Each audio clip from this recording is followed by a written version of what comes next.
Good morning. My name is Chad Stillwell. I serve as Director of Collegiate Ministry at the South Carolina Baptist Convention. Before that, I was Director of Student Mobilization at the International Mission Board. I'm excited to gather here with some friends today, friends and co-leaders, and so actually some of our main leaders in Baptist life on the topic that we're talking about today. And that critical topic is how to help students respond to a call to ministry, and how to equip them, and what can we do to do that better and to do that well. I'm going to pitch it to my friends here, let them introduce themselves briefly for a second here, and just kind of tell where, name, where you serve, and why you're interested in this topic. All right. My name is Ginger Bowman, and I am the Church and Campus Consultant and Program Specialist for Texas Baptist, the Baptist General Convention of Texas. And I serve with some local campuses and also lead our state lead team, which is students from across our state in our Baptist campus ministries that are serving as leaders for a year. Many of them respond to a call to ministry. So we try to encourage them in that. And also in other ways through our campuses, on our campuses and in our local churches to help our folks learn, help our folks get students to respond to that call to ministry that they're experiencing. Awesome. I'm Paul Worcester. I'm the National Collegiate Director with the North American Mission Board, and I focus on coaching collegiate leaders and speaking, training college students, and hanging out with this guy, just trying to keep up with this boy here. All right. My name is Shane Pruitt. I serve as the National Next Gen Director for the North American Mission Board, and we love next gen leaders, young adult leaders, and collegiate leaders, and youth pastors and youth leaders, and to really equip and reach a generation with the gospel of Jesus Christ. And we need more workers for the field, so that's why we got to call out the called. Yeah. My name is Steve Masters. I'm the Director of the Baptist Collegiate Ministry at LSU, and I've just got a real passion for helping college students, especially the field God's called to ministry, understand what they need to do to prepare for college, helping them connect with seminaries, helping them understand the different ministry positions. And so just been a passion of mine to see that happen. I'm Brian Scantling, the BCM campus minister at University of Arkansas, and serve churches in the state there. I was called to ministry as a student in high school, and then really refined that call in college through some mentors. So just really passionate about doing that with the next layer of folks. Excellent. Well, let's jump in here. So with our time, what are some trends that you guys are seeing on the topic of students being called to ministry? Shane, let's start with you. You're traveling all over the country. What are you seeing with this topic of students being called? Yeah, well, first of all, I think for a while we got away from, on a large scale, calling out the called, and got away from even giving invitations for a generation to surrender that call. Here's what I believe. God has not stopped calling people to ministry leadership. I think we as leaders stopped asking a whole generation to consider if God's calling them to ministry leadership. But I believe in the last year, there's been a focus back on it, and I see people responding to it. Here's what we know about Generation Z, is they are a cause-oriented generation. They are an activist generation. And we get to help them understand the greatest call and the greatest cause and the greatest activism there is the Great Commission of Jesus. So what I found is if you make the calling clear and give a clear response, students are clearly responding to that. So I think we just got to ask a generation to consider if God's calling them to ministry leadership, and they're stepping up. Last week I was at a camp, and over 100 teenagers surrendered to the calling of ministry leadership on their life. Yeah. Excellent. Others. Ryan, what are you seeing? Yeah, I would say as far as trends, a lot of times students don't realize what's out there in the ministry world. And so I hear a lot, I would respond to the call to ministry, but I'm not a pastor. I don't feel like I'm called to do what the guy who pastored my church for 18 years growing up is called to do. So as they have more exposure to what God is calling people to, I feel they're more encouraged to answer the call. Excellent. I want to just echo what Shane said. I am so glad that he's putting emphasis on calling them out, because I think we did that. I think a lot of times in the invitations we were just asking them for salvation and maybe even for baptism, but we were leaving out rededication and call to ministry. I think we've got to offer that call every time we do an invitation. It's an important call. Yeah, I remember as a kid, there were almost no invitations issued at churches where I was that didn't include call to ministry. It was salvation, rededication, and call to ministry. And that's when we were seeing more people step forward in those things back then. Okay, so across the nation, we're seeing spotty things with students feeling called to ministry. We're seeing in some places big responses, in other places much lower responses. We have a leadership crisis in our church, right? We're having fewer pastors, student ministers, children's ministers, worship leaders kind of stepping in. What are some of the factors that you guys see to maybe fewer students stepping forward and responding to a call? What are you seeing? Paul, what about you? Yeah, I really see there's a rising level of anxiety among students in Gen Z especially. Yeah. And actually IMB did a study recently, and that was their number one factor why students weren't signing up for their programs. Right. And we're seeing that across the board. They have this self-doubt, this social anxiety, and they need to be called out and called forward and given opportunities and reps, actually a lot of times starting out sharing their faith, sharing the gospel. And if they can do that on campus and they can get experience getting over their fears, they need us as ministry leaders to say, hey, you can do it, come alongside, show them, give them tracks to run on. And so I think one of the keys to this calling out the called is personal evangelism in our ministries and on our campuses. So, yeah.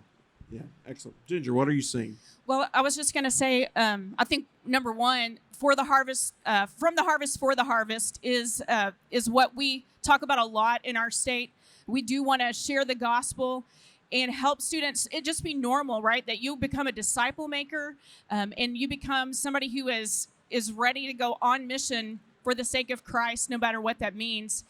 So that's one factor, is just creating that culture in your ministry, whether that's in your local church or in a campus ministry, that you're making disciples who make disciples. And then once we're disciples, man, just answering God's call to do that wherever he sends us, it becomes just the norm in students' lives. So that's one of the factors. I think another big one is parents.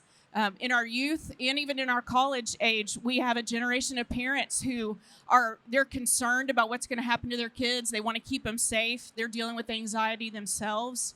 And a lot of times parents are kind of a barrier to students answering the call. So we've got to speak to the parents, and we've got to help parents be able to help their children really step into the call that they're experiencing in their own lives. Yeah, pretty dangerous combination, right? When you think you can't do it and your family thinks you shouldn't do it, those are a couple barriers that are challenging to get over. I remember serving at IMB, and there were the three F's that prevented people: fear, family, and finances, right? And those were the three barriers that kept people from responding to a call for ministry, for what God was telling them to do. So we're talking about students, what we're seeing in students. What are we seeing in some of the leaders of students? So collegiate ministers, student pastors, what are some of the trends that we're seeing that may be not helping students respond as well to that call to ministry? Ryan, what are you seeing?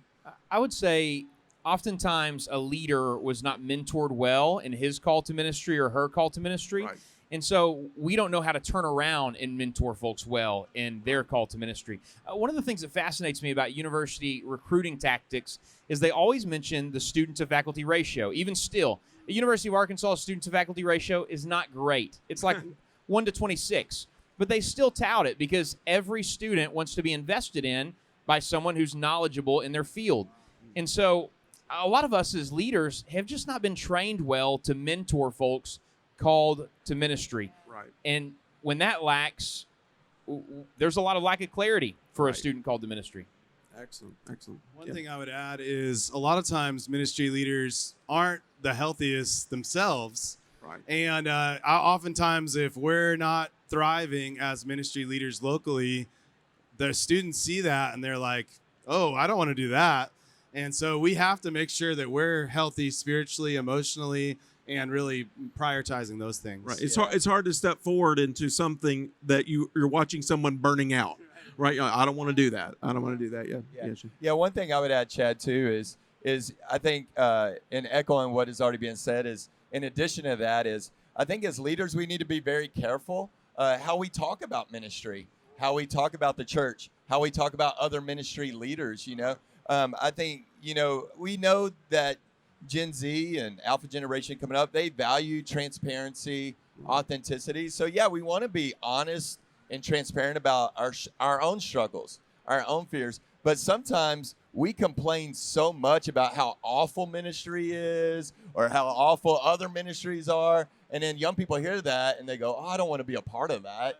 So I think we need to be very careful how we talk about our other brothers and sisters in Christ that are leaders. Be very careful how we talk about the bride of Christ. And then another little practical thing I would say is, as ministry leaders, we need to share our own testimony of how we were called to ministry, because stories change stories for God's glory. And we know young people love stories. And so a lot of times we'll share our testimony, how we came to know Jesus and follow Jesus, but we don't share our testimonies often of how we were called to ministry. So I think as leaders, I want to encourage us that we would talk a lot about our testimony of how we were called to ministry. Yeah, I find when students ask me to share that testimony, they're sort of blown away. Not because it's anything special, but they don't hear those stories very often. Steve. Chad, I was going to say I do sense a real commitment to training students. As you look at several states I know of are offering more conferences, they're offering more seminars. There's a lot more emphasis in the last couple of years. I think it's one of the calling out the call. It's one of the 6 vision statements, and I think that's given some more emphasis for it. So I'm encouraged by that. This state will offer. Ginger and I just got a list of about 7 states that are offering call to ministry tracks for student ministers, 6th to 12th graders, and the college ministers. Like Ryan does a terrific job, and here's one of the reasons he's on this panel today, because he meets with his ministerial students at University of Arkansas every month and exploring the call. And I think that's what we got to do is on the churches and denominational level, we got to just offer more training, more experiences, more visiting campuses, and really partner with our seminaries and agencies. Yeah, so we're seeing challenging things going on in this area, like fewer students responding to some of our key positions. We're also seeing really bright spots, right? So for those areas where we're seeing the bright spots, like things that are going well, what are they doing right? What is a church or a college ministry on a campus? What are they doing right to help students respond? What are you seeing? Let's let Brian share what he does with his students, because I think he does one of the best jobs. I think sometimes it's just having a defined track. So for students, every student that attends our weekly worship service, there's a QR code called the ministry. Scan this. We would love to connect. And so students do, because it's there and there's a defined track. We're going to meet with you right after this happens, and we're going to get you in a process of mentors. One of the most helpful things that we've done is, rather than just meeting with called to ministry students one-on-one for discipleship mentoring, we put them in a big group together. Oftentimes, students don't know what they don't know, so they don't know which questions they should be asking. Right. But when you get them in a community of folks who are working through this process together, they learn from each other, their struggles, their triumphs, their successes, and that's really freeing. I do want to add this, Chad, because we're the most blessed group getting to work with college students, young adults. Some pastors out there may feel like, I don't have college students or youth, but there are still adults sometimes in your church that need to answer the call to ministry. And that's a different process, but all these things still apply. Excellent. Yeah. I've been encouraged across the country. I've been particularly encouraged in Texas with some of the things that are going on. Ginger, I'd love for you. What are you seeing done right in Texas to call students out? Yeah. I know of several churches in our state that are doing I just lost the word. They're doing specific programs, residency programs for students that when they graduate from college, they can come on staff part-time, and they can serve in a mentoring role, either with a pastor or another staff member in an area that they're really interested in. They, at the same time, a lot of them are encouraging them to go ahead and begin seminary training. So they may be doing some online courses or some short-term seminary classes. And those programs are great because they're already boots on the ground doing the ministry. So they get a real feel for whether or not this is what God's calling them to do, and great experience. So that's one of the things that we're seeing. I think several of our churches are doing a great job of just mentoring, kind of like what Ryan was saying, mentoring students and helping them to really discern that call in their life. I think discernment is one of those things that maybe as Baptists we've not done a great job at, just helping students to learn how to discern God's Spirit in their life. And so really leaning into that with them. Some of the other things that are happening, we're doing the Collegiate Week Called to Ministry track.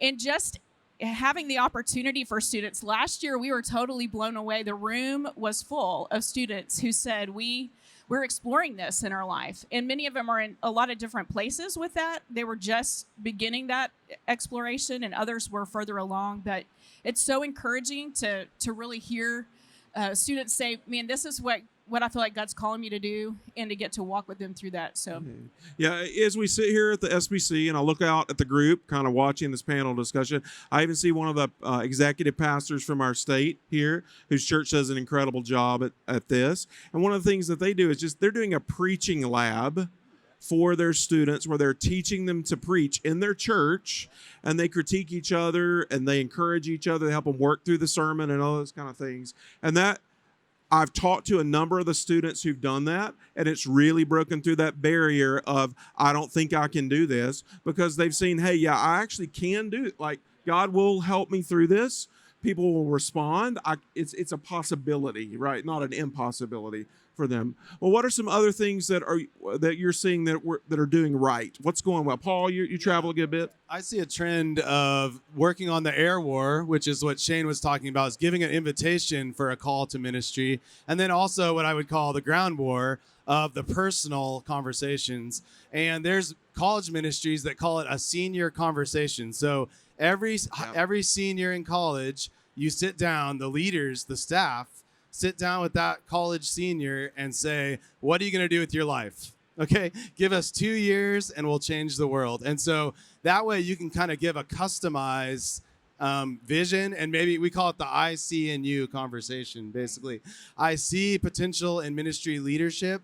Do you see that in yourself? And helping them, starting a conversation, and that can be really helpful. So I say personal is the most powerful, really, when you think about it. So those conversations. Yeah, and I just want to reinforce, Chad and Ginger, what you were saying is give them opportunities to serve now, because often calling reveals itself in serving, and especially, maybe they're not polished, maybe they're going to mess up, and maybe they're going to mess up a lot and those things, but give them an opportunity to serve now. I remember whenever I surrendered to a call in the ministry, and I felt God called me to preach, and I told my pastor that, and he goes, great, you're up in 6 weeks. It scared me to death, and it was a small rural church, and Sunday morning, Sunday night services, Wednesday night prayer meetings, So it was a Sunday night. I think there was 30 people there. 27 of them were my friends and family. I stumbled through Psalm 23. It took me about 13 minutes, and I think I said amen 82 times. You know what I mean? Exactly. And not even with like an exclamation point, almost with a question mark, looking for affirmation. I was like, the Lord is my shepherd. Amen. I mean, it was terrible. It was awful. But I'm so thankful that there was a leader in my life, and a pastor in my life that saw a calling, discipled me, walked with me, and gave me opportunities, knowing I was going to mess up, but using those opportunities as teaching moments. So I would say a lot of times we want to wait till a student is polished, fully baked, ready to go, yeah. instead of letting that process help shape that student. Excellent. Yeah. Steve, do you have something to share? Do you want to share about the website now?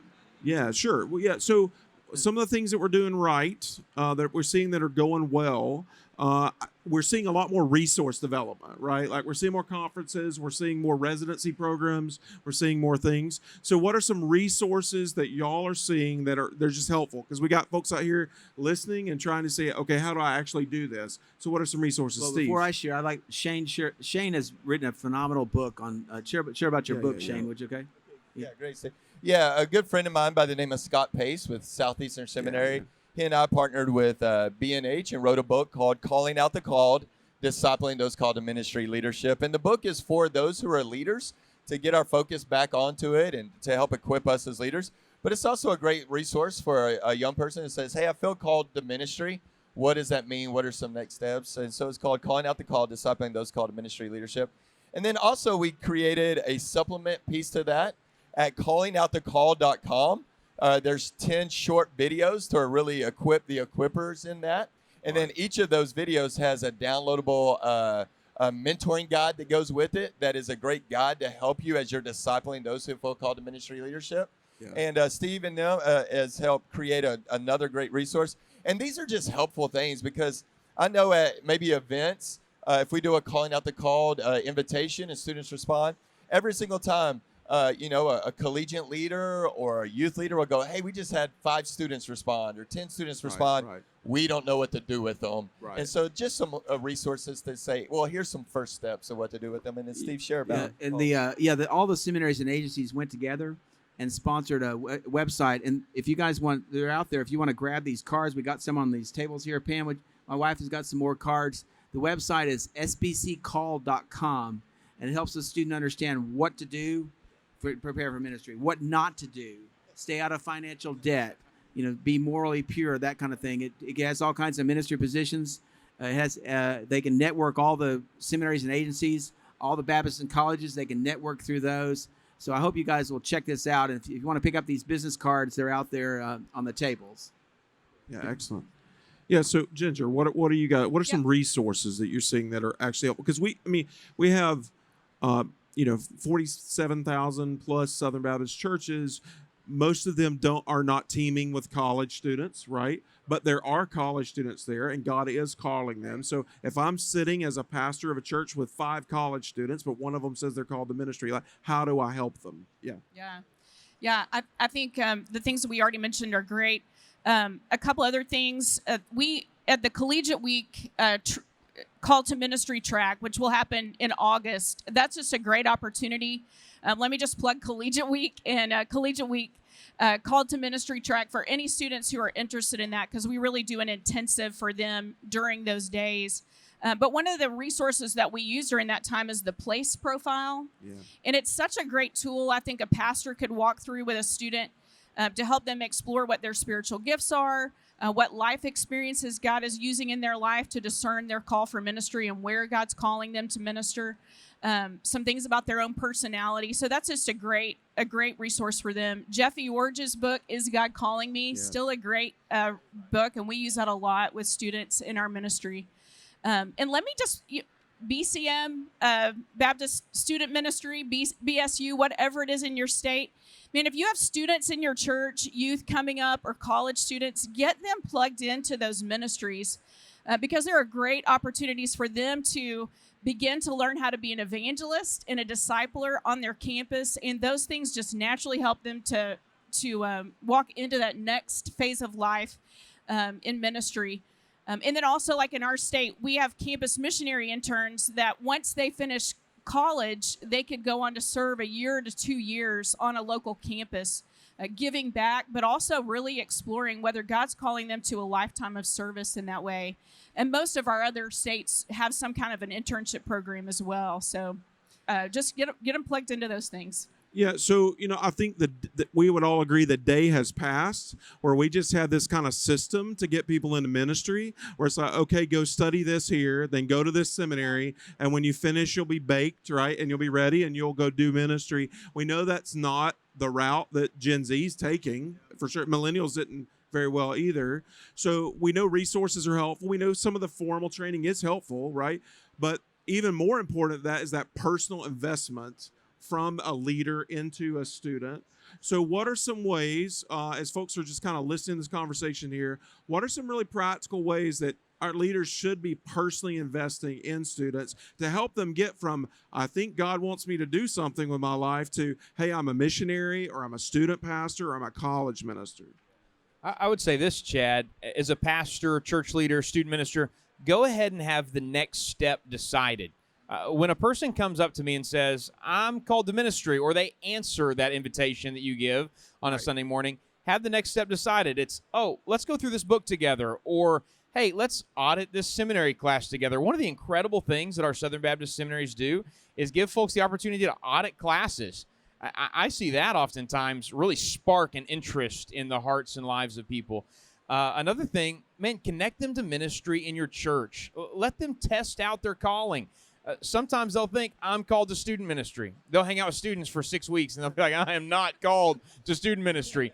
Let them test those things and affirm them as they do. One thought I had is, in general, in our youth ministries, in our collegiate ministries, and even in our churches, we need to raise the bar of what we're expecting of everyone, not just those called to ministry leadership, but in our disciple making, personal disciple making, where we're doing quiet times with them, where we're memorizing scripture, where we're going with them to share the gospel and showing them how it's done and then giving them experience doing that. I think ministries that are raising the bar are also seeing a higher percentage of people called to ministry leadership. And so I think as next gen leaders, we shouldn't apologize for asking too much of students. We should apologize when we're not asking enough. Really, student age people are driving tanks overseas for the U.S. Army. They're responsible for multi-million-dollar pieces of equipment and for war, right? They can certainly preach a sermon, right? They can certainly do these things. Yeah, Steve. I was going to share. I think it's important too that we remember that students are not just called to be a pastor, worship leader, student minister. We need to remind them that God can use them in technology field. He can use them with medicine. Right. There's so many broad things that God can use them for, and use their whatever their degree is. God can use that in some way. Excellent. So what are some other like personal ways that leaders can invest in students? Yeah, I think one of the first things we want to do, Chad, is if a student goes, hey, I believe God's calling me to ministry leadership, or I believe God's calling me to the mission field, is to teach them how to walk deeply with Jesus. One of the greatest pieces of advice I ever was given as early in ministry was a pastor said, hey, Shane, you focus on the depth of your ministry and let the Lord take care of the width and platform. Because I think one thing that probably social media has done with young people is when they think about surrendering to ministry, they're thinking about a stage to get to. Right. And we need to help people understand from the beginning, this is not a calling to stardom. It's a calling to servanthood and to just help them to walk deeply with Jesus. So I think one of the first things we do is to teach them spiritual disciplines. And I found if they'll walk deeply with Jesus and serve from the overflow of their own worship with Jesus, things tend to go well for them. Excellent. Ryan, what are some ways that you guys are investing in students to get them from A to B? Yeah, so one is just assessing where they are. I mean, are they a baby Christian? Are they well aware of their walk? Are they fully developed? But another thing I do is connect them to the right people. There is not a greater developer of students called to ministry than camps and summer mission trips. I will send a student to Falls Creek, to Super Summer Arkansas, Camp Siloam all day long because they're going to come back with a better awareness of their giftedness and also a better understanding of who they are. And I'm going to send students to summer missions through IMB, through North American Mission Board, because when they go, they get to determine, is this what God could use me for the rest of my life? And they get invested in by the best of the best Southern Baptist missionaries that are on the field. And so I want to expose them to a larger part of our family. And that's why, thank you, Southern Baptist. When you give the cooperative program, you're already helping us call out the called through BSM, BCM, Southern Baptist seminaries, missionaries all across the world. It's a big deal already happening. Yeah, so you're actually telling my story because I had no idea what to do. My campus, when I said I felt called to ministry, my campus minister said, you need to go be a summer missionary. And I was a summer missionary here in New Orleans, like a mile from here. And God changed my world, changed my trajectory, changed my major, right? And did all of that in about 8 weeks here in the French Quarter, right? And so, yeah, that was my story. I think that's a lot of people's story. Just go do something that Jesus has already called us to do, and he'll reveal a path for you as well. There's also a great Ginseng podcast they should all be listening to, right, Shane and Paul? Yeah. Shameless plug. Yeah. Tell us a little more about that, though. It's incredibly helpful. Yeah, that podcast is really all about how to reach the next generation. We're hitting on hot topics that everyone's asking these days. And we just released a webinar on calling out the called. So really, if you want to go deeper into that, go to ginseng.org. And actually, Shane and I put together some coaching for youth pastors and college pastors that's personalized coaching programs that's free for SBC leaders. Yeah, also a great opportunity for college students, Chad, is our Ginseng Summers, Breaks, Trips, and Experiences, where we mobilize college students to go serve with a church planter or to go serve with a church plant in a largely unreached city. And so you can check out all those things at ginseng.org. Yeah, okay. And I would put one plug for the IMB, International Mission Board, because if we're not training our students in our discipleship to have a heart for the whole world, for the unreached around the world, then our vision is too small, really. So we have to, if you give them for that broad vision to reach the unreached around the world, then that's just like going to inspire them and propel them forward. So Yeah, well, if check out the God's International Mission vision Board. is our goal, they will get everywhere between here and there, right? Is it? So thank y'all for joining us for a few minutes to talk through this important topic. If you are listening online or listening to this video, I would strongly encourage you to check out the SBC Called website.